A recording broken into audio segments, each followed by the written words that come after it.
Hey, what's going on YouTube? So this is not a week 5 update, but this is kind of a in the middle of week 5 um, extra topics, right? So the first one I wanted to cover was not comparing your recovery to someone else's based off of the type of surgery you had. So um, mine, not that it's unique, but I think there's less of ours, at least according to my surgeon and what I've looked up, is a pars defect, right? And that's in those facet joints where those bones are essentially missing, right? That kind of press on each other, that create cushion, almost like, I don't know if it's like brake pads or, I've talked about it briefly in other videos that I've done, but I thought it's very important to talk about that and what part of your spine is actually being fused, right? Because that makes a big difference too. So, and that's not taking away anyone that's had like an L3, L4, L4, L5, but if you are one of the lucky ones, which I think is most from what I've been seeing, is kind of that L5, S1. If that is the fusion, which I had, plus a pars defect, that kind of puts you in like an additional bracket to where I think you really need to temper your expectations for how fast your recovery is, compared to someone that just maybe had an L4, L5.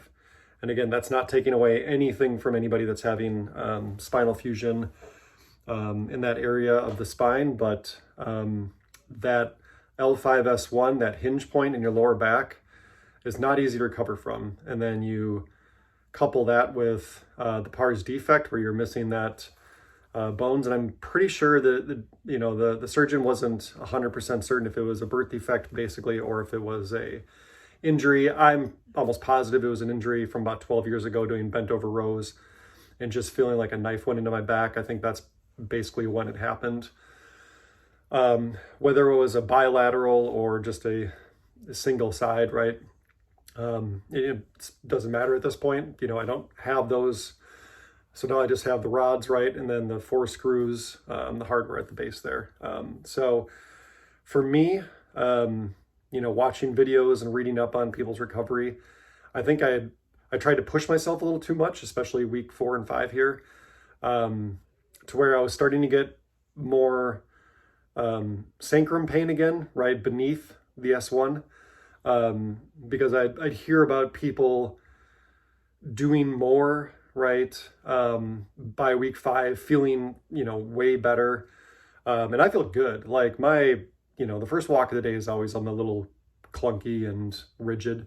But by walks 2, 3, 4, sometimes 5, if I'm doing shorter walks throughout the day and doing more of them, my stride, I'm walking normally again. It feels great. And I got a smile on my face. Honestly, walking is usually when I'm feeling my best. But we have a harder uphill battle, right, with that L5S1. So if you are watching videos on someone that had an L4, L5, or reading up on somebody that had an L4, L5, or doing research on recovery from an L4, L5, it is different than an L5S1 or L4, L5, S1, and a pars defect if you're one of the really lucky people that had a double fusion and a pars defect. Our recovery time is going to be longer, and probably by most accounts, there's going to be a little more pain for a longer period of time. But again, this isn't to scare anyone if you're thinking about doing it. Like, even though I'm still having some pains, and I have to use like Tylenol extra strength throughout the day, and then methylcarbamol, I think it is carbamol, I can never pronounce it, but the muscle relaxer I take at night. That's pretty much my like pain routine is, 2,000 to 3,000 milligrams of Tylenol a day, and then one of those 750 milligram muscle relaxers at night, which really helps me to kind of lie flat on my back, because otherwise it's not comfortable for me to lie flat on my back. I get kind of that pain again in the like sacrum area, but when I do a muscle relaxer, I can pretty much fall asleep pretty easily on my back at that point, and then I wake up on my back. So I think a lot of the things I'm feeling right now is, it's the muscles that are tied to your hips. It's the fact that my spine has been elongated now. I'm walking more. I'm starting to use muscles I haven't. So, I think if you have the same condition that I had, I think it's safe to assume that, it's going to be a little longer of a recovery process, and that's fine, right? So the mental toughness aspect of it, especially, I've heard some people talk really the months 2 through 5, 2 through 4 is really important to remember that, it will get better as long as your surgery was successful, right? Everything's in the right spot. There's no hardware, mechanical issues, it will get better. I am feeling better. It's just, frustrating sometimes when you have to go through that. So next topic, real briefly, which I've seen talked about. I'm glad it gets brought up because I have been asked about it, and, it can be not like a touchy subject, but it's kind of one of those things where you're kind of scared. You don't want to ask your doctor about it, but intimacy, right? I've seen people talk that they've been intimate with their significant other within the first month after a spinal fusion. Again, I'm going to tie this back to the type of procedure you had, where in your back that takes place. I wouldn't recommend any actual sexual, like sex activity, until you know for a fact that you have fusion, right? And your doctor says you are cleared. You can put some pressure, right? You can do a little more bending. You don't feel like your back's going to rip apart, right? When you sneeze. I mean, if you're in that area like I am, like, it's not even on my radar. And I'll tell you this, and I'll just be completely blunt. What I miss, sure, I would love to be intimate with my wife again, but what I miss the most is, it's been a year since I've been able to hold my daughter, right? She's going to be a year and 5 months coming up here, 4 months. And I miss that. Like, it's been a year since I've held my daughter. It breaks my heart. She's a year and 4 months old, and that's what I want to do. My son is 5. I haven't been able to really play with him or engage with him out in the yard, go on hikes with him, much of anything in a year, right? I miss that. I miss hiking, like I talked about. I miss getting in the mountains and climbing. I miss running. I miss working out. I miss a lot of those things. I miss helping out. But I can tell you one thing, though, is that what my wife misses most from me at this point is my help and my support. So that's why I did the surgery, so I can be a good dad again, right? I can help out, and she would appreciate, obviously, me helping out with errands and cleaning and everything else far more than the intimacy part of it at this stage. So, and yes, we both want me to get healthy to get back to that point, but more importantly, it's the everyday activities that I miss the most, and that is what's important. So that's the brass ring that I'm looking at right now, is getting back to that stage. So yes, it is okay to bring up sex. It is okay to bring up intimacy. But again, I would not listen to anyone that's talking about being active in the first month, really even 2 months. I mean, I would strongly not endorse any of that. It's not saying you can't do certain things or whatever, but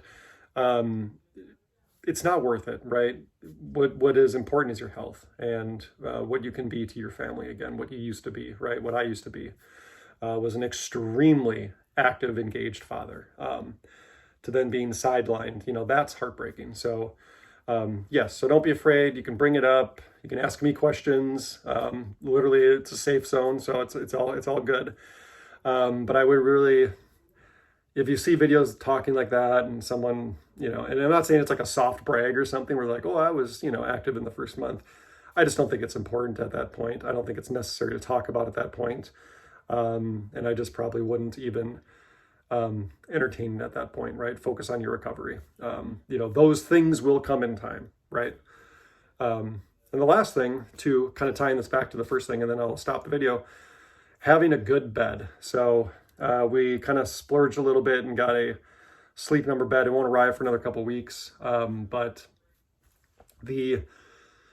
I've been going back and forth on these 2 mattresses, and I wish I just would have stuck with the cheap mattress to begin with. The nicer one that my mom bought, I think it's like a Beauty Sleep, Beauty Rest, or whatever it's called.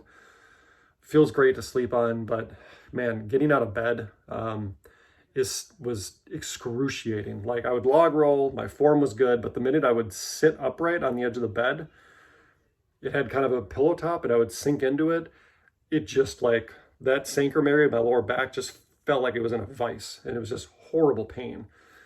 And it would take me like a minute or two after standing up to kind of walk around, kind of walk it off. And it just kept getting worse. So I went back to the cheap mattress that came with this. I'm just sleeping on a twin bed right now. I'm not even in, like, this is my room with my wife, our room, but I'm not even sleeping in here yet because we, have a memory foam, and that's not comfortable either to sleep on. So I've just been kind of sequestered into this one room with a twin bed. But I went back to the cheap mattress, and it still is not comfortable to get out of bed, but it's far better.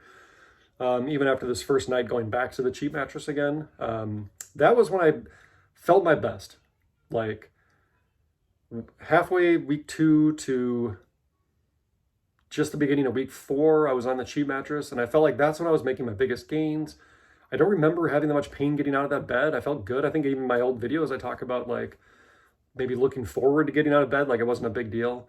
But the last 5 days using the other mattress again, it was just awful. Like it felt like a setback. It really was like I felt depression for an entire day because I'm like, this can't be happening. I'm feeling worse. My walking was suffering, so finding a proper bed to sleep on, a chair to be in, like I can't even use a zero gravity chair. Just the having to push back to incline is just still not comfortable for me. So I'm literally just using a deck chair that pretty much has a straight back and a straight wicker bottom like this. And then I have a couple like blankets draped over the back of it for a little more support. It works great. That hard bottom, like it's easy for me to get out of that chair with no pain. I even joked around saying if I just had a concrete slab with a blow-up mattress on top of it, that would probably be the best thing for me to sleep on, because then when I had to log roll out, I would have that firm support underneath my glutes, right, to get out. So just something to be aware of, especially if you had a PARS defect, L5S1. I know I'm not alone in this. So, but again, if you need any suggestions, again, don't be afraid to ask. So, all right, leave it here. It went a little longer than I wanted to, but again, as always, please like, comment, subscribe. I'd love to hear from you where you're at. This is a challenging process. You don't have to do it alone. There's a really good community out there, but just be cautious of, what videos you're watching. Make sure you're following people or listening to videos that are being, if it's all rainbows and sunshine, it's not that it's bad, because I'm happy for those people, but for most people, that's not the case. Like, it is a roller coaster, but it's a roller coaster that kind of gradually goes up, right? And that's what I'm hoping all of you can get from my videos, is knowing that, yes, there's high points. I feel great. Then something happens, but then you crawl back up higher. It gets better. So, so let's do this together. Thank you everyone for listening to this video. And I'll touch back with you guys in a few days about week 5, which you can probably already guess part of the conversation, kind of where I'm at, and hopefully where I want to be at the end of next week when I go back in for x-rays to see, 6 weeks, here's where everything's at. Hopefully everything's still in the right spots and looking good. And then at 3 months, having another CT scan and hopefully showing some signs of fusion at that point as well too. So, all right, everyone, YouTube, I'll see you later. Take care.